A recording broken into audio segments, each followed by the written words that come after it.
اس سے ایک ایک لفظ سے اللہ کا غضب غصہ ٹپک رہا ہے اس کلام کے اندر. وَكُفْرِهِمْ بِآيَاتِ اللَّهِ.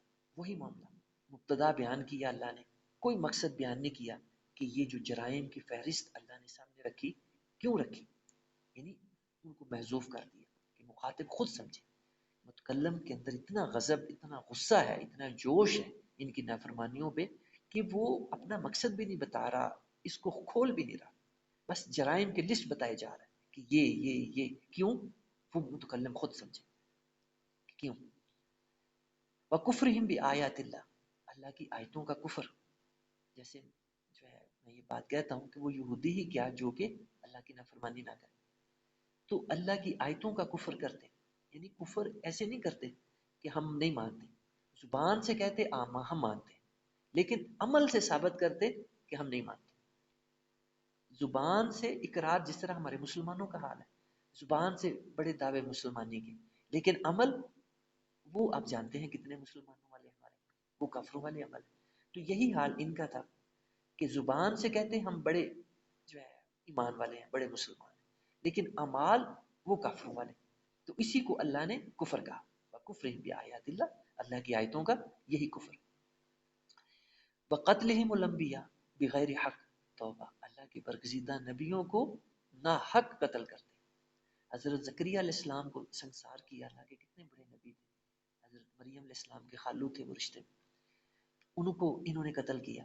پھر ان کے بیٹے حضرت یحییٰ علیہ السلام جو کہ اللہ کے بڑے برگزیدہ پیغمبر تھے، اللہ نے قرآن مجید میں ان کی بڑی تعریف فرمائی، ان کو انہوں نے قتل کیا. اور ناحق بغیر حق. قرآن جب نبیوں کے قتل کا ذکر کرتا ہے جو انہوں نے کیے یہود نے، بنی اسرائیل نے، تو اللہ کہتا ہے ناحق اللہ کے اتنے بڑے نبیوں کو انہوں نے مارا، جان سے مارا. پھر عیسیٰ علیہ السلام کے پیچھے پڑ گئے. عیسیٰ علیہ السلام کتنے بڑے اللہ کے نبی تھے. تورات کے بعد انجیل اللہ تعالیٰ نے ان پہ نازل فرمائی، اور ان کا تو یہ مقام تھا، وہ مردے ان کے سامنے لائے جاتے، کم بیزن اللہ کہتے ہیں، مردے کھڑے ہو جاتے. اتنا بڑا مقام عیسیٰ علیہ السلام. مجسمہ بناتے مٹی کا، اس میں پھونک مارتے وہ زندہ ہو جاتا، اس میں جان پڑ جاتی، روح پڑ جاتی. اتنا بڑا مقام. کوڑی آتے، اندھے آتے، برس کے مریض آتے، ان کو جو ہے اللہ کے حکم سے وہ ہاتھ لگاتے، مسا کرتے، وہ تندرست ہو جاتے، بیمار ٹھیک ہو جاتے. اتنے بڑے نبی، ان کو بھی جان سے مارنے کے لیے یہ تل گئے. تو اپنی دانست میں تو انہوں نے جان سے مار دیا، لیکن آگے اس کے بعد آیات آ رہی ہیں، اللہ تعالیٰ وضاحت فرمائے گا کہ ان کا معاملہ کیا بنا. پھر وَقَوْلِهِمْ قُلُوبُنَا غُلْفٌ. پھر انہوں نے جو ہے ایک یہ بھی بات کہا کرنی کہ ہمارے دلوں کے اوپر غلف ہیں، پردے ہیں، اور غلط باتیں ہمارے دلوں میں جاتی نہیں. ہمارے دل اچھی باتوں کو لے کے تو اب بند ہو گئے. اب ان کے اندر کوئی یہ جو ہے اللہ کے آخری نبی صلی اللہ علیہ وسلم اور مسلمان جو ایسی مطلب جو ہے فضول قسم کی باتیں کرتے ہیں، ہمارے دلوں میں ان کے لیے کوئی جگہ ہی نہیں. آج ساری اچھی باتیں ہمارے دلوں میں پہلے ہی آ چکی ہیں، لہٰذا اب ہمارے دل ساری اچھی باتیں سما کے بند ہو چکے ہیں، اور یہ غلط باتیں ہمارے دلوں میں آتی نہیں ہیں، کوئی جگہ ہی نہیں ہمارے دلوں میں آنے. تو ایسی باتیں بھی انہوں نے کرنی. اللہ تعالیٰ نے ان کے اس قول کو یہاں نقل فرمایا اور حقیقت بتائی. فرمایا کہ حقیقت یہ نہیں جو یہ کہہ رہے ہیں، حقیقت یہ ہے بل طبع اللہ علیہ بکفرہم. حقیقت یہ ہے کہ اللہ نے ان کے کفر کی وجہ سے ان کے دلوں پر مہر لگا دی. جب کوئی بندہ جان بوجھ کے گمراہی کی راہ اختیار کرتا ہے نا، تو جو ہے اللہ کا پھر قانون امحال جو ہے ایکشن میں آ جاتا ہے. پھر اللہ تعالیٰ ڈھیل دے دیتا ہے، رسی دراز کر دیتا ہے. اس کو ہم قانون امحال کہتے ہیں، تاکہ وہ بندہ اب برے عمل کر کر کے اپنے آپ کو پکا دوزخی بنا لے. تو جب وہ بندہ پکا دوزخی بن جاتا ہے تو پھر اللہ تعالیٰ دلوں پہ مہر لگا دیتا ہے، آنکھوں پہ پردے ڈال دیتا ہے، کانوں کے اندر اللہ تعالیٰ ڈانٹ ان کے ٹھوس دیتا ہے. کانوں سے نہ اب ان کو کوئی اچھی بات سمجھ آتی ہے، نہ آنکھوں سے کسی اچھی بات کو دیکھ سکتے ہیں، اور نہ ہی ان کے دلوں کے اوپر کوئی اچھی بات پھر اثر کرتی ہے. اس کی حدیث مبارکہ بڑی پیاری وضاحت کرتی ہے. اللہ کے پیارے نبی صلی اللہ علیہ وسلم نے فرمایا، جب کوئی بندہ ایک گناہ کرتا ہے نا، تو اس کے دل پر ایک سیاہ دبا لگ جاتا ہے. اگر وہ توبہ کرتا ہے تو وہ دبا دھل جاتا ہے، صاف ہو جاتا ہے. جس طرح شیشے کے اوپر کوئی داغ لگ جائے، صاف کرے تو وہ صاف ہو جاتا ہے نا، اسی طرح دل کا حال ہے. لیکن فرمایا کہ اگر وہ بندہ توبہ نہیں کرتا، پھر دوسرا گناہ کرتا ہے، تو پھر اس دوسرے گناہ کی وجہ سے اس کے دل پہ ایک اور کالا دبا لگ جاتا ہے. پھر تیسرا کرتا ہے، چوتھا کرتا ہے، کرتا کرتا یہاں تک کہ اس کا دل بالکل کالا سیاہ ہو جاتا ہے. اور اسی کو کہا گیا کلا بل رانا علی قلوبہم، اسی کو کہا گیا کہ دلوں کو زنگ لگ جاتا ہے. جس طرح کہ لوہے کو پانی لگنے سے زنگ لگ جاتا ہے، دلوں کو اس طرح زنگ لگتا ہے. جب یہ حالت ہو جاتی ہے تو پھر انسان کا جہنمی ہو جاتا ہے، پھر اس کی موت بھی کفر پہ آتی ہے، اور اس کی آنکھیں جو عاقبت ہے ساری کی ساری خراب ہو جاتی ہے، بگڑ جاتی ہے. اسی وجہ سے جو ہے اللہ تعالیٰ نے اس چیز کی تلقین فرمائی ہے اپنے بندوں کو کہ جو ہی جہالت کی وجہ سے، جذبات کی وجہ سے، کسی اور وجہ سے کوئی گناہ سرزد ہو جائے اور اس کا جیسے ہی احساس ہو تو توبہ میں تاخیر نہیں کرنی چاہیے. جیسے ہی احساس ہو اللہ فرماتا ہے اسی وقت توبہ کرو، اسی وقت توبہ کرو. تو اس کا پھر اللہ کا وعدہ ہے کہ میں اپنے ان بندوں کی توبہ قبول کرتا ہوں. ان کے لیے اللہ کا قبولیت کا وعدہ توبہ کی. اور دوسری صورت پچھلی نشستوں میں نے یہ مضمون بیان کیا تھا، آیات آئی تھی، یہی آیات آئی تھی. دوسری صورت اللہ نے فرمائی ان لوگوں کی کہ جو توبہ نہیں کرتے بلکہ اپنے آپ کو جو ہے وہ مطلب دیتے جاتے ہیں، کنسیشن دیتے جاتے ہیں کہ کوئی نہیں، کر لیں گے کر لیں گے کر لیں گے، بڑھاپا آئے گا پھر نیکیاں کر لیں گے، پھر توبہ کر لیں گے، موت کے نزدیک کر لیں گے. تو فرمایا کہ پھر جب ان کی موت آ جاتی ہے تو وہ پھر اگر توبہ بھی کرتے ہیں تو اللہ قبول نہیں کرتا. جس طرح کے فرعون کی بڑی مشہور مثال ہے. آخری وقت جب آیا، جب اس کو غوطے آئے نا بحر کلزم کے اندر، تو اب کہتا ہے کہ ہاں اب میں ایمان لے آیا، آمنا بربی موسیٰ و ہارون، موسیٰ اور ہارون کے رب پہ اب میں ایمان لے آیا.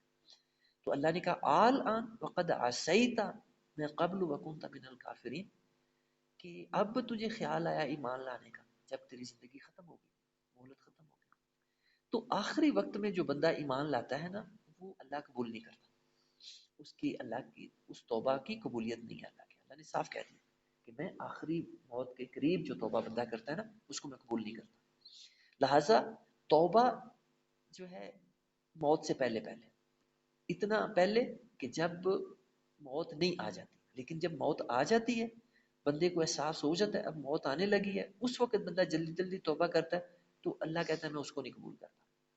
اس لیے جن بھی لوگوں کو شیطان نے یہ دھوکہ دیا ہوا ہے کہ تم آخری وقت میں جب بوڑھے ہو جاؤ گے، جب تم سے وضو کرنے کی ہمت نہیں ہوگی، اٹھنے کی ہمت نہیں ہوگی، مصلے پہ جھکنے کی ہمت نہیں ہوگی، مصلی بچھانے کی ہمت نہیں ہوگی، مسجد میں آنے کی ہمت نہیں رہ جائے گی، تو اس وقت تم توبہ کر لینا، اللہ کو یاد کر لینا. تو یہ شیطان کا دھوکہ فریب ہے، اس کے علاوہ کچھ نہیں. اللہ تعالیٰ کا یہ دین نہیں ہے، اللہ تعالیٰ کا یہ تقاضا نہیں ہے. تو فرمایا بل طبع اللہ علیہ، بلکہ حقیقت یہ ہے کہ ان کی نافرمانیوں کے سبب، ان کے جو ہے غلط حرکتوں کے سبب اللہ نے مہر لگا دی ان کے دلوں پہ، بکفرہم، ان کے کفر کی وجہ سے. یہ کفر زبان سے نہیں کرتے تھے، یہ جو اللہ بار بار ان کو کافر کہہ رہا ہے نا، یہ تو نبیوں کی اولاد تھے. جو یہود تھے، بنی اسرائیل تھے، یہ نبیوں کی اولاد تھی، اور نبی بھی بڑے اعلیٰ درجے کے جو اللہ کے ہاں بڑے بڑے اونچے مرتبوں میں فائز تھے. ابراہیم علیہ السلام، یعقوب علیہ السلام، یوسف علیہ السلام، پھر اسحاق علیہ السلام، اتنے بڑے بڑے اللہ کے نبی، یہ ان کی اولاد تھے، ان کے صلبی بیٹے تھے، ان کی اولاد میں تھے. اور یہ ان سے بڑا پھر مسلمان کون ہوگا جو اتنے بڑے بڑے نبیوں کی اولاد. یہ زبان سے نہیں کہتے تھے کہ ہم کافر ہیں، زبان سے یہ مسلمان تھے، نبیوں کی اولاد دعوے کرتے کہ جنت کے ٹھیکیدار ہیں، ہم تو دوزخ میں جائیں گے نہیں. کبھی چلے بھی گئے تو بس فوری نکل آئیں گے، تھوڑی دیر بعد ہی نکل آئیں گے. یہ ان کے دعوے تھے، ہم اللہ کے نحن احباء، نحن ابناء اللہ و احباء. قرآن نے کہا ہے، یہ کیا کہا کرتے تھے کہ نحن ابناء اللہ، ہم اللہ کے بیٹے ہیں، وہ احباء، اور اس کے چہیتے. اتنے دعوے تھے، چہیتے، اللہ کے لاڈلے. اس کا مطلب اللہ کے لاڈلے، ہاں اللہ کے محبوب، اللہ کے پیارے، ہم یہ ہیں۔ تو یہ زبان سے نہیں کہتے تھے کہ ہم کافر ہیں، ان کے عمل کافروں والے تھے، تو اسی لیے اللہ نے ان کو بار بار کفر کہا، بار بار کافر کہا ان کو، بکفرہم وکفرہم، جگہ جگہ بھرا پڑا قرآن ان کے کفر کی وجہ سے۔ لیکن یہ اپنے آپ کو یہ کافر نہیں کہتے تھے، یہ اپنے آپ کو مسلمان کہتے تھے، ہاں ہم اللہ کے بیٹے ہیں، اللہ کے پیارے ہیں، محبوب ہیں، اللہ کے چہیتے ہیں، اللہ کے لاڈلے ہیں اور جنت کے ٹھیکیدار ہیں، یہ دعوے تھے ان کے۔ لیکن ان کے عمل چونکہ کافروں والے تھے، لہٰذا اللہ نے ان کو کافر کہا، بار بار کافر کہا۔ فلا یؤمنون الا قلیلا، فرمایا کہ ان میں سے ایمان لانے والے تھوڑے، اکثریت ان کی وہ کافر مشرک۔ وَبِكُفْرِهِمْ وَقَوْلِهِمْ عَلَى مریم، اور پھر اللہ نے اور ان کی قرارداد جرم کیا بیان کی کہ فرمایا کہ وَبِكُفْرِهِمْ، کافر تو یہ ہو گئے، یعنی ایک جملے کے اندر، ایک آیت کے اندر اللہ کتنی دفعہ ان کو کافر کہہ رہا ہے، کتنی دفعہ، حالانکہ وہ کافر نہیں اپنے آپ کو کہتے تھے، وہ مسلمان کہتے تھے، لیکن ان کے عمل کافروں والے تھے، اس لیے اللہ تعالیٰ نے بار بار ان کو گردان کفر کی اللہ نے ان کے لیے جو ہے قائم کر دی۔ وقولہم علی مریم بہتانا عظیما، اور اللہ کی بندی مریم کو بھی انہوں نے بہتان لگانے سے نہیں چھوڑا، یعنی ان کے گناہوں کی فہرست دیکھیں اللہ نے کیسے کھول کے سامنے رکھی۔ لیکن یہ جرت ان کو حضرت عیسیٰ علیہ السلام کے زمانے میں، ان کی زندگی میں نہیں یہ جرت ہوئی۔ عیسیٰ علیہ السلام اللہ کے جو ہے بڑے جلال والے نبی تھے، وہ تو یہودیوں کی ایسی کی تیسی کر دیتے ہوتے تھے، یہودی ان کا سامنا کرنے کی ہمت نہیں تھی۔ حضرت عیسیٰ علیہ السلام کو اللہ نے اتنا روب، اتنا دبدبا اور اتنا اللہ تعالیٰ نے ان کو جو ہے مطلب جو ہے مقام دیا تھا، اتنا اللہ تعالیٰ نے ان کے اوپر جو ہے اپنی مہربانی فرمائی ہوئی تھی کہ ان کے سامنے ان کو یہودیوں کو بات نہیں کوئی بن پڑتی تھی، ان کی ان کا سامنا نہیں کر پاتے تھے۔ اور جو انہوں نے ان کی ماں پہ جو بہتان لگایا، بہتان عظیم قرآن نے کہا اس کو، تو وہ بھی ان کی زندگی میں عیسیٰ علیہ السلام کی ان کو ہمت نہیں ہوئی ان پہ یہ بہتان لگانے کی۔ تو یہ جب وہ دنیا سے اللہ نے ان کو اٹھا لیا عیسیٰ علیہ السلام کو، تو اس کے بعد انہوں نے یہ حرکتیں کی، انہوں نے ان کی والدہ پہ بدکاری کا الزام لگایا، اسی کو اللہ تعالیٰ نے بہتان عظیم کہا یہاں، کیونکہ آپ جانتے ہیں کہ عیسیٰ علیہ السلام کے باپ نہیں تھے، وہ بغیر باپ کے پیدا ہوئے تھے، تو جو ہے یہ مطلب جو ہے ابھی بھی پڑھے نا، یہ جو انجیل پڑھے، تو عیسائیوں نے بھی اللہ کی کتابوں کو بگاڑا، تو قرآن اللہ کی بڑی مہربانی ہے ہمارے پاس، یہ بہت بڑی نعمت ہے جو ہر چیز کو کھول کھول کے صحیح صحیح بیان کرتا ہے۔ اگر یقین جانو قرآن نہ آتا نا تو آج ہمارا کوئی حال نہیں ہونا تھا، ہم نے وہی گمراہ چیزیں ان کی جو ہے تورات سے، انجیل سے، زبور سے لے لے کے، تو ہم نے جو ہے گمراہ ہوئے پھرنا تھا آج۔ تو یہ اللہ کا بڑا احسان ہے کہ اس نے قرآن ہمیں دیا اور اس کی حفاظت کا ذمہ لے لیا، اس کے الفاظ کی حفاظت کا بھی، اس کے مطالب کی حفاظت کا بھی، اس کی تفسیر کی حفاظت کا بھی اللہ نے ذمہ لے لیا۔ یہ اللہ کی بہت بڑی مہربانی، اس امت پہ بہت بڑی مہربانی، یقین جانے جب ہم تورات انجیل کو پڑھتے ہیں تو پھر ہمیں پتہ چلتا ہے کہ یہ اللہ کی کتنی بڑی مہربانی۔ میں نے خود انجیل کے اندر پڑھا، وہاں تو انہوں نے مریم علیہ السلام کا خامد بھی بنایا ہوا ہے، عیسائیوں نے مریم علیہ السلام کا یوسف نام کے بندے کو خامد بھی بنایا ہوا ہے، اور جو ہے مطلب باقی چیزیں وہ ابھی جو ہے اللہ تعالیٰ بھی بیان کریں گے کہ کیسے یہ اللہ کے حکموں کو بگاڑتے تھے، کیسے اپنے پاس سے غلط چیزیں اللہ کی کتابوں میں ملا دیتے تھے۔ تو جو ہے قرآن پڑھتے ہیں تو ہماری آنکھیں کھل جاتی ہیں کہ حقیقت کیا ہے، صحیح کیا۔ تو یہ جو بہتان انہوں نے مریم علیہ السلام پہ لگایا، تو یہ میں نے بتایا کہ حضرت عیسیٰ علیہ السلام کے جو ہے دنیا سے اٹھانے کے بعد ان کو ہمت اس وقت ہوئی، ان کی زندگی میں ان کو ہمت نہیں تھی کہ عیسیٰ علیہ السلام ان کا بہت برا حال کرتے تھے یہودیوں کا، اور جو ہے یہ کھرے تھے، سچے تھے، اور اللہ کے مطلب بڑے جلال والے نبی تھے، تو یہود ان کا سامنا نہیں کر پاتے تھے، ان کو پتا تھا اپنی چوری کا. وَقَوْلِهِمْ إِنَّا قَتَلْنَا الْمَسِيحَ عِيسَى ابْنَ مَرْيَمَ رَسُولَ اللَّهِ، پھر ان کا یہ بھی کہنا کہ اِنَّا قَتَلْنَا الْمَسِيحَ، کہ ہم نے مسیح کو قتل کیا، عیسیٰ ابن مریم، عیسیٰ بن مریم کو. یعنی یہودیوں نے عیسیٰ علیہ السلام کو قتل کرنے کے لیے ایڑی چوٹی کا زور لگایا. جس طرح باقی اللہ کے نبیوں کو یہ قتل کر جاتے تھے نا، تو عیسیٰ علیہ السلام کو بھی انہوں نے قتل کرنے کے لیے پوری کوشش کی، پوری کوشش کی، اور اپنے صاحب سے اپنی دانست میں انہوں نے قتل کر دیا. اور کہا بھی انہوں نے اس چیز کا، پھر انہوں نے علانیہ جو ہے کہنا بھی شروع کر دیا کہ ہم نے مسیح عیسیٰ بن مریم کو بھی قتل کر دیا. مسیح ان کو مطلب جو ہے اس لیے کہا جاتا ہے کہ جو ہے سیاحت سے یہ لفظ ہے، تو میں انشاءاللہ تعالیٰ یہ کسی اور مقام پہ بیان کروں گا. ابھی یہ ہے کہ یہود کی یہ جو قرارداد جرم تھی، اس میں یہ بھی ان کا بہت بڑا جرم تھا. اپنی زبان سے یہ کہتے کہ ہم نے مسیح عیسیٰ بن مریم کو قتل کر دیا. لیکن اللہ تعالیٰ کیا بیان فرماتے ہیں، یعنی یہ کہتے تھے ہم نے قتل کر دیا، اور اس کے مقابلے میں عیسائی وہ کہتے تھے کہ ہاں جی ہم نے مان لیا کہ آپ نے قتل کر دیا. یعنی جو پیروکار تھے عیسیٰ علیہ السلام کے، ان کی بھی آپ عقل کا اندازہ کریں، ان کے علم کا اندازہ کریں، کہ بجائے اس کے کہ وہ صحیح بات کو معلوم کریں، صحیح بات کی تحقیق کریں، تو وہ بھی ان کے پیچھے لا گیا. اور انہوں نے کہا کہ ہم نے قتل کر دیا یہودیوں نے، اور انہوں نے عیسائیوں نے مان لیا کہ ہاں جی. میں انشاءاللہ تعالیٰ کسی اور مقام پہ نا یہ وضاحت کروں گا کہ اصل میں عیسائیت کے ساتھ ہوا کیا تھا.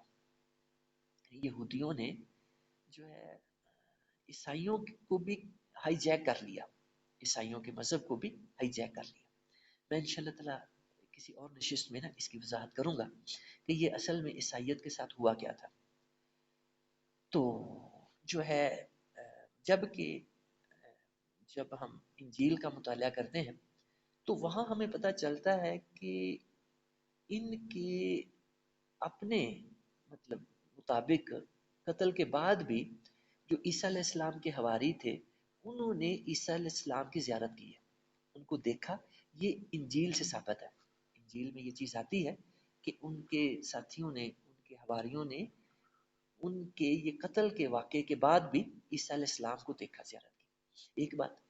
اور دوسری بات، عیسائیوں کا ایک جو گروہ تھا وہ پوری تاریخ کے اندر اس نظریے پہ قائم رہا ہے کہ عیسیٰ علیہ السلام کو سولی نہیں دی گئی، قتل نہیں کیا گیا. ایک گروہ، جس طرح ہمارے اندر فرقے ہیں نا، مختلف گروہ ہیں، مختلف نظریات پائے جاتے ہیں، تو عیسائیوں کے اندر بھی مختلف فرقے ہیں. ایک ان کا فرقہ وہ جو ہے ہمیشہ سے اس نظریے پہ قائم رہا ہے کہ عیسیٰ علیہ السلام کو سولی نہیں دی گئی، ان کو جو ہے قتل نہیں کیا گیا. ایک ان کا نا اس چیز پہ قائم رہا ہے.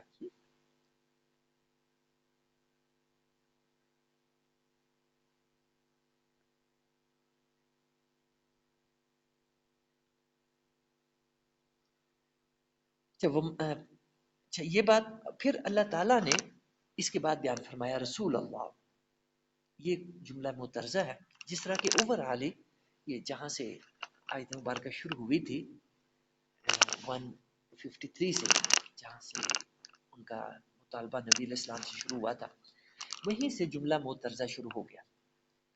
اور پھر اس کے اندر یہ مزید جملہ مترجہ کہ یہ ان کے کلام کا حصہ نہیں ہے یہود کے، کیونکہ قرآن مجید کو سمجھنے کے لیے متکلم کا، مخاطب کا اور غائب کا سمجھنا بڑا ضروری ہے، کہ کون متکلم ہے، کہاں پہ جو ہے مطلب حاضر ہے، کون مخاطب ہے، اور ضمیریں کہاں لوٹ رہی ہیں، ان کا مرجع کون ہے.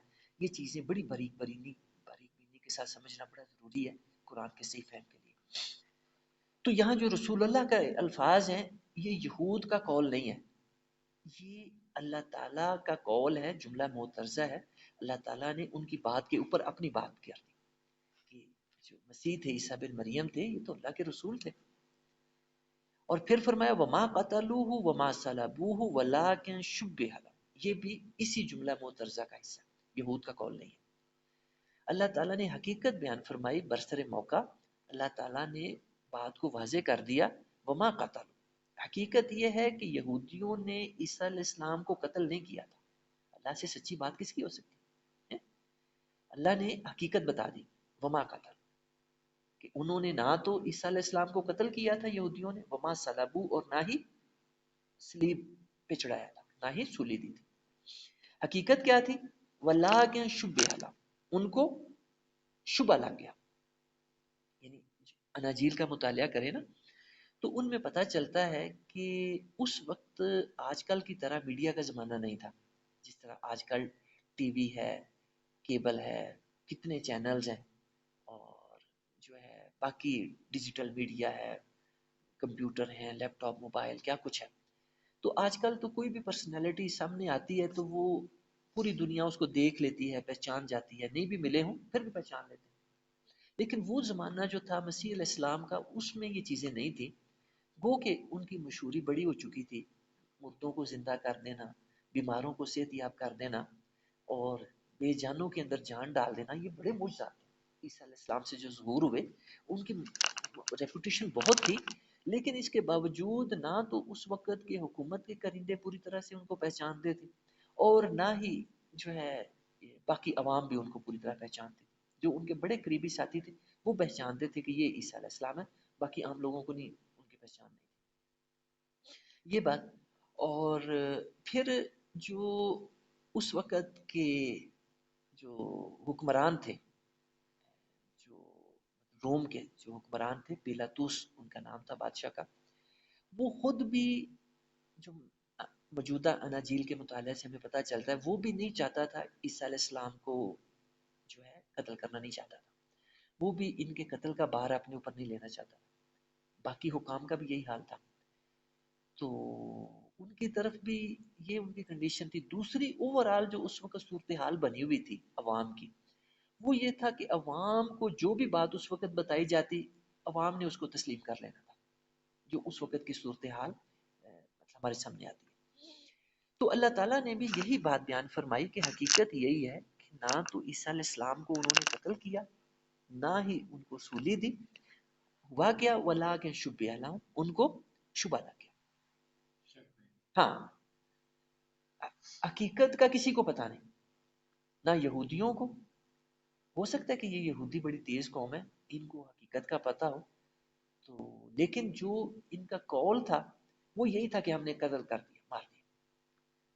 اور پھر بعد میں سازش کے ذریعے یہی عقیدہ انہوں نے عیسائیوں کے اندر بھی داخل کر دیا، عیسائیوں نے بھی ماننے لگا کہ ہاں جی عیسیٰ علیہ السلام کو سولی دے دی گئی۔ پھر ابھی ان کا سب سے بڑا نشان عیسائیوں کا یہ بن گیا، کوئی بھی عیسائی دیکھو نا، انہوں نے وہ کراس کا نشان سلیب کا گلے میں ڈالا ہوتا ہے، وہ اصل میں سولی کا نشان ہے، اور کچھ نے تو اس کے اوپر عیسیٰ علیہ السلام کو لٹکا ہوا بھی دکھایا ہوتا ہے۔ ہاں ہاں، وہی سولی کا نشان ہے، کہ ایسے وہ کہیں پہ تو وہ میخیں ڈال کے نا، اس زمانے میں، پرانے زمانے میں کسی کو سولی دینی ہوتی تھی نا تو اس کو اس پہ سلیب پہ اس طرح ٹانگ کے نا، لکڑی کی بنی ہوتی تھی، ہاں، تو اوپر بڑی بڑی کیلیں مار کے تو اس کو مارتے ہوتے تھے، تو وہ پھر وہ اسی کا نشان ہے۔ اور پھر ان میں ایسے ایسے غلط عقیدے آ گئے، اور جو اب یہ پوجا کرنے لگ گیا اسی سلیب کی، ان کا مذہبی نشان بن گیا کہ جو ہے نعوذ باللہ عیسیٰ علیہ السلام اپنی جان دے کے ہمارے سب کے گناہوں کا کفارہ جو ہے دے گئے، اب ہم جتنے مرضی گناہ کریں تو اب ہم بخشے بخشائیں۔ بس یہ ہے کہ پوپ کے سامنے جا کے، پادریوں کے سامنے جا کے تسلیم کر لیں کہ جی ہم سے یہ غلطیاں ہو گئی ہیں، اور اس کا انہوں نے کوئی فدیہ رکھا ہوا ہے کہ جھوٹ بولنے کا جو ہے یہ گناہ کرنے کا یہ کفارہ ہے، کسی کو قتل کر دو تو اس کے اتنے پیسے، ہر چیز کے انہوں نے پیسے رکھ دیے۔ ہاں، اب جو ان کا چرچ کا نظام چل رہا ہے نا وہ یہ ہے، کوئی بھی عیسائی کوئی گناہ کرتا ہے وہ جا کے اپنے پادری کے سامنے اس کا اقرار کرتا ہے، پادری اس کو بتا دیتا ہے کہ اس کے اتنے پیسے اس گناہ کے، وہ جمع کرا دیتا ہے گناہ۔ ہاں ابھی بھی، ہاں ابھی بھی یہ طریقہ چل رہا ہے۔ تو اس لیے تو یہ پاپائیت کا اتنا بڑا نظام ہے قائم کرنے کا. تو یہ گمراہی، اللہ کے حقیقی دین کو چھوڑیں تو پھر گمراہی ہے جتنی مرضی اختیار کریں. اللہ کا جو سچا دین ہے وہ یہی ہے جو قرآن ہے. اس قرآن کو چھوڑ دو تو باقی دنیا میں کہیں ہدایت نہیں مل رہی. نہ عیسائیوں کے پاس ہدایت ہے، نہ یہودیوں کے پاس ہدایت ہے، اور نہ کسی اور مذہب فرقے کے پاس ہدایت. سب کے پاس گمراہی، سب کے پاس گمراہی، سب کے پاس اندھیرا ہی اندھیرا. جدھر بھی رخ کرو، اگر روشنی ہے، ہدایت ہے، تو یہ اس قرآن کے پاس ہے. اس سے باہر مجھے نہیں ہدایت نظر آئی. اور میں خود جب انجیل کا مطالعہ کرتا ہوں، تورات کا مطالعہ کرتا ہوں، تو میں جو ہے حیران رہ جاتا ہوں کہ قرآن کچھ کہتا ہے اور انہوں نے نئی ایک علیحدہ سے ہی اپنی دیو مالا کری ہوتی ہے.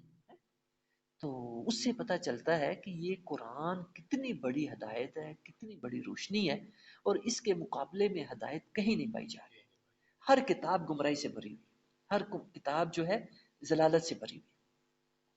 تو اللہ نے حقیقت بیان فرمائی، ولا کہ شبہ علیہ، اصل یہ ہے کہ ان کو شبہ لگ گیا تھا. وَإِنَّ الَّذِينَ اخْتَلَفُوا فِيهِ لَفِي شَكٍّ مِّنْهُ، اور جو لوگ اختلاف کر رہے ہیں ان کے بارے میں وہ بھی شک میں پڑے ہوئے ہیں. حقیقی یقینی بات کوئی بھی نہیں کر رہا، نہ جو ہے یہ یہودی یقینی بات کر رہے ہیں، نہ ہی عیسائی. یہ سارے شک و گمان کی بنیاد پہ، ایسے ہی شبے کی بنیاد پہ باتیں کی جا رہی ہیں، شک کی بنیاد پہ. ما لہم بہ من علم، حقیقی علم اللہ فرما رہے ہیں ان میں سے کسی کے پاس بھی نہیں. صحیح علم ان میں سے کسی کے پاس بھی نہیں. الا اتباع الظن، یہ ظن کی پیروی کر رہے ہیں، ایسے ہی جھوٹے گمان کی، جھوٹے خیال کی پیروی کر رہے ہیں. سچا علم ان کے پاس، حقیقی علم اس بارے میں نہیں. اب اللہ دیکھو کیسے دو ٹوک بتاتا ہے، وما قتلوہ یقینا، اللہ کہتا ہے یقینی بات یہ ہے کہ عیسیٰ علیہ السلام کو انہوں نے قتل نہیں کیا تھا. دو ٹوک اللہ نے کھول کے بتا دیا، یہ حقیقت ہے. اس کے مقابلے میں انجیل پڑھیں، تورات پڑھیں تو بندہ پاگل ہو جاتا ہے. ہاں ہاں ہاں ہاں بالکل یہی کچھ. باقی بھی چیزیں ایسی مطلب جو ہے انہوں نے بگاڑی اللہ کی دین کو، کیونکہ قرآن کہتا ہے کہ وہ اللہ کی کتابوں میں تحریف کرنے سے بھی باز نہیں آتے. ایسے شریر لوگ تھے، ایسے سرکش لوگ تھے. اللہ نے دو ٹوک بتا دیا، وما قتلوہ یقینا، یقینی بات کیا ہے کہ انہوں نے قتل نہیں کیا تھا. بل رفعہ اللہ الیہ، ہوا کیا تھا کہ اللہ تعالیٰ نے ان کو اپنے پاس اٹھا لیا تھا. انہوں نے ان کو جس کوٹھڑی میں قید کیا تھا نا، جس سے آج کل نہیں ہوتی ڈیتھ سیل ہوتی ہے، جس کو مطلب ہاں جس کے بعد پھر آگے قتل کرنا ہوتا ہے، انہوں نے سزا دینی ہوتی ہے. تو وہاں ہوا یہ تھا، جو مطلب جو ہے چیز ہمارے سامنے آتی ہے کہ انہوں نے جب ان کو وہاں پہ قید کیا نا، پھر اس کے بعد وہاں سے انہوں نے ان کو لے جا کے تو سولی پہ دینا تھا. تو وہاں سے اللہ تعالیٰ کہتا ہے بر رفعہ اللہ الیہ، اللہ تعالیٰ نے ان کو اپنے پاس اٹھا لیا. ہاں، وہ اللہ کی ایک بہت بڑی نشانی تھے عیسیٰ علیہ السلام. ایک تو بن باپ کے پیدا ہوئے، ان کا باپ ہی کوئی نہیں تھا. یہ بہت بڑی نشانی تھی ان کی، ایک خاص جو ہے ان کی پیدائش تھی. پھر جو ہے ان کو جب موت کے لیے انہوں نے پورے انتظامات کر لیے، تو اللہ تعالیٰ نے وہی جو ہے اسی کوٹھڑی کے اندر سے اللہ تعالیٰ نے اپنے پاس اٹھا لیا. انہیں غیب کیا، اللہ نے اپنے پاس اٹھا لیا، اپنے پاس بلایا. ہاں ان سے، ہاں ان سے بس اٹھ گئے وہاں سے، اللہ نے اپنے پاس بلا لیا. وکان اللہ عزیزا حکیما، یہ کوئی مشکل کام نہیں ہے، اللہ تو بڑی قدرت والا ہے. وکان اللہ عزیز، اسی لیے اللہ نے اپنی یہ صفات بیان فرمائی، وکان اللہ عزیزا حکیما، اللہ تو بڑی قدرت والا، بڑے غلبے والا، بڑی طاقت والا، حکیم اور حکمت والا بھی ہے، بڑا دانا ہے، سمجھ والا ہے، بڑی عقل والا ہے. اس سے بڑی عقل کس کے پاس ہے؟ اور اب جو ہے نا بات وہیں جا کے جہاں سے شروع ہوئی تھی نا، آیت 153 سے جملہ مترجہ شروع ہوا تھا اور اب آ کے ختم ہوا. اب بات وہیں سے دوبارہ جا کے اللہ نے ملا دی. فرمایا کہ آج تو یہ اہل کتاب آپ سے تقاضا کر رہے ہیں کہ آپ ان کو جو ہے یہ معجزات دکھائیں. انہوں نے تقاضا کیا تھا کہ ہمیں آپ نا کوئی آسمان سے نظر آئے، کوئی کتاب اللہ کی طرف سے آتی ہوئی اور ہمارے اوپر آئے، ہم دیکھیں اللہ ہمیں ایک کتاب آسمان سے بھیج رہا ہے اور ہم پھر مانیں. یعنی یہ تقاضے کیے. اس طرح کے. تو اللہ نے کہا کہ ٹھیک ہے اے نبی، یہ تو ان کی تاریخ آپ دیکھ لو، ان کی یہ تاریخ ہے جو اللہ نے کھول کے بیان کی، یہ ایسی قوم ہے، تو آپ پریشان نہ ہو. وَإِن مِّنْ أَهْلِ الْكِتَابِ، ان اہل کتاب میں سے کوئی نہیں بچے گا، إِلَّا لَيُؤْمِنَنَّ بِهِ، مگر یہ کہ وہ ضرور آپ کی دعوت پر یقین کر لے گا. کیونکہ جو اللہ تعالیٰ نے اس دین کے غلبے کی جو ہے پیشن گوئیاں فرمائی تھی، وہ فرمایا کہ آپ کی زندگی میں انشاءاللہ تعالیٰ پوری ہوگی. اللہ نے جزیرۃ العرب پہ اس دین کو غالب کرنا تھا، اللہ نے کہہ دیا تھا کہ میں غالب کروں گا، اور فرمایا کہ جب یہ اس دین کی حقانیت کو دیکھیں گے تو انشاءاللہ تعالیٰ قبل موت ہی، آپ کی وفات سے پہلے پہلے، لا یؤمنن بھی، ان کے سامنے حقیقت آ جائے گی، ان کو پتہ چل جائے گا کہ یہ دین اسلام یہ سچا دین ہے. جبکہ نبی اکرم صلی اللہ علیہ وسلم کو تو قرآن نے پہلے کہا ہے یعرفونہ کما یعرفون ابناءہم، یہ یہودی اہل کتاب اللہ کے آخری نبی کو اس طرح پہچانتے ہیں جس طرح اپنے بیٹوں کو پہچانتے ہیں.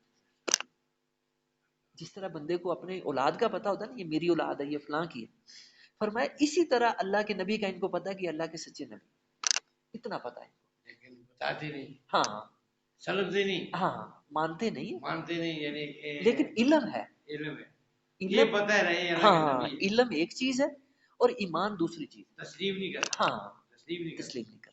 تو ایمان جو ہے، ایک ایمان تین چیزوں پہ مشتمل ہوتا ہے، ایک دل کے یقین پہ، دوسرا اقرار، دل سے اقرار، اور تیسرا پھر اس کا اظہار، اس کو علل اعلان کرنا، ہاں زبان سے. یہ تین چیزیں ایمان کے اندر شامل ہے، حقیقی ایمان کے اندر. اور یہ چیز میں پہلے بھی اس کا تذکرہ میں نے کیا ہے کہ عربی زبان کے اندر الفاظ کبھی اپنے ابتدائی معنی میں استعمال ہوتے ہیں، کبھی اپنے کامل معنی میں استعمال ہوتے ہیں، کبھی اپنے ظاہری معنی میں استعمال ہوتے ہیں، اور کبھی اپنے حقیقی معنی میں استعمال ہوتے ہیں. تو یہاں جو ایمان کا لفظ اللہ تعالیٰ نے استعمال فرمایا، اور تاکید کے صیغے کے ساتھ، لا بھی لام تاکید اور نون سکیلہ بھی تاکید کا، اور ایمان کا جو لفظ ہے یہ اپنے ابتدائی معنی میں یعنی یقین کے معنی میں استعمال ہوا ہے. اور قرینہ خود بتاتا ہے، موقع محل قرآن کا خود بتاتا ہے کہ یہاں لفظ کس معنی میں استعمال ہے. وَإِن مِّنْ أَهْلِ الْكِتَابِ إِلَّا لَيُؤْمِنَنَّ بِهِ، یہاں جو بِهِ کی ضمیر ہے، ہاں کی، یہ بہت سارے مفسرین کو مغالطہ لگا، بہت سارے مفسرین کو. یہ تابعین میں سے حضرت اکرمہ، انہوں نے بتایا ہے کہ یہ جو ہی کی ضمیر ہے یہ نبی اکرم صلی اللہ علیہ وسلم کی طرف لوٹ رہی ہے، اس کا مرجع نبی علیہ السلام ہے. تو باقی لوگوں نے ان کی نہ بات پہ توجہ نہیں دی. حضرت اکرمہ جو ہیں حضرت عبداللہ بن عباس کے مولا تھے، انہوں نے جو تعلیم تھی قرآن کی تفسیر کی حضرت عبداللہ بن عباس سے حاصل کی تھی، جو کہ نبی اکرم صلی اللہ علیہ وسلم کے کزن تھے، جس کو آپ لوگ پتریر کہتے ہیں، ہاں چچا زاد تھے نبی اکرم صلی اللہ علیہ وسلم، اور ان کے یہ مولا تھے، ان کے ذات کردہ غلام تھے حضرت اکرم. انہوں نے ان سے تفسیر کا علم سیکھا تھا، اور تابعین میں تھے، اور بڑا مقام ہے ان کا تفسیر کے اندر. انہوں نے صرف بتایا ہے کہ یہ ہی کی ضمیر یہ نبی علیہ السلام کی طرف مرجع. باقی جو ہے مفسرین کو دیکھیں، وہ اس سے مراد کوئی کچھ کہہ رہا ہے، کوئی کچھ کہہ رہا ہے، کوئی کچھ کہہ رہا ہے، ان سب کو مغالطہ لگا. مغالطہ ان کو کس وجہ سے لگا کہ اتنی لمبی جو پیچھے تقریر جملہ معترضہ کے طور پہ آ گئی، وہ سمجھ ہی نہیں سکے کہ یہ جملہ معترضہ ہے اور اتنا لمبا بھی ہو جاتا ہے، اور اس کے بعد کلام دوبارہ اپنے جو ہے سلسلے کے ساتھ جا کے جڑ جاتا ہے، اس کے ساتھ جو ہے مل جاتا ہے.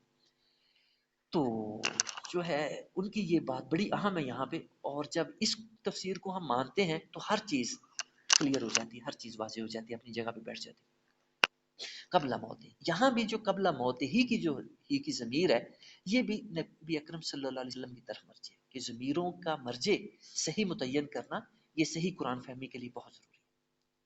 تو فرمایا کہ اے پیارے نبی صلی اللہ علیہ وسلم، یہ آج تو مختلف حجتیں آپ کی دعوت کے سامنے پیش کر رہے ہیں، اور جو ہے اس طرح کی جو یہ باتیں آپ کی دعوت کے مقابلے میں معجزات کے مطالبات رکھ رہے ہیں، اس طرح کے مطالبے آپ سے کر رہے ہیں، تو فرمایا ان کو کرنے دیں، آپ پریشان نہ ہوں. ان کی تاریخ یہ ہے جو اللہ نے سمجھ کی، اور فرمایا کہ آپ کی وفات سے پہلے پہلے یہ لوگ اس دین کی حقانیت کو تسلیم کر لیں گے.